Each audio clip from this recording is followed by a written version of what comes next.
What got you to doing this documentary? Why would you just kind of like put all the emotions out there and lay everything on the table for strangers to see and anyone to see? Like I've told people before, if you had a picture of like 20 people, he would be the last one that your eyes would be drawn to. Yeah. But everyone in the photo would know that that's the best person in the group. Yeah. And so I wanted to, take a singular photograph of that person. I never set out to make a documentary in my life. It was always narrative stuff. But I also never set out on outliving my brother. It wasn't until 2012, which was 4 years after Jordan had died, that I started officially shooting the documentary, which was me traveling to Palm Bay, Florida, in my maroon Toyota Privia minivan with my 5D and a lav mic and a really crappy softbox. So for the next few years, I shot like 50 interviews, and I didn't really know what to do with it yet, and I didn't really know the structure of how to tell it. I think it just needed time.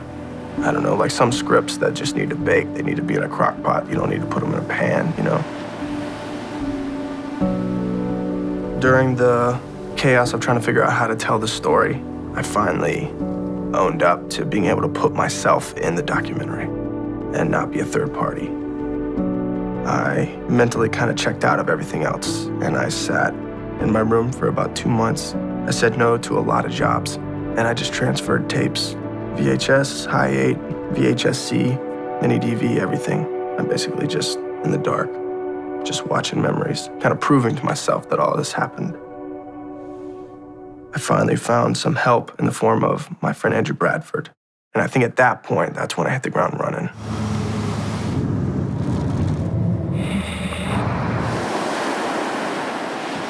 And one cool aspect of the documentary was there was a few states that I just couldn't really get to. And I reached out on Twitter and Facebook of just any cinematographers in the area if they would be willing to shoot an interview for me. This is Austin, take one. Hey, Mom. A few of the cinematographers I had never met. They were open to go meeting the stranger and Skyping me, a stranger, to them as well. Chad, my man. What's up, man? I appreciate it so much, bro. It's good to see you, man. Love you too. I sought out every possible avenue of any paper trail, any verbal, any video, any photos of anything Jordan Paul Robinson. I love you. We done? Yeah. All right.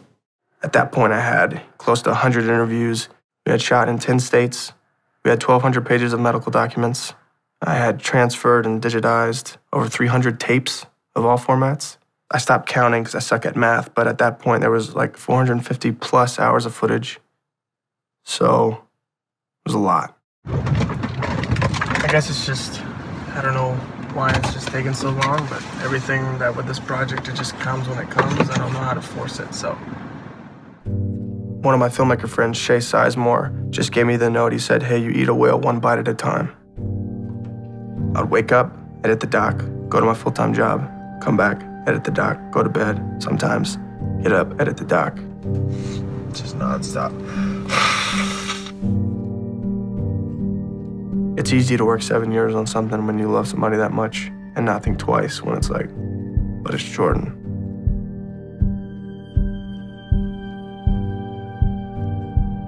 The best brother you could have. I think that's got a lot of power behind it. Like that to me is inspirational, just hearing your brother Jordan had such an impact on your life that you want to, kind of preserve it with this story.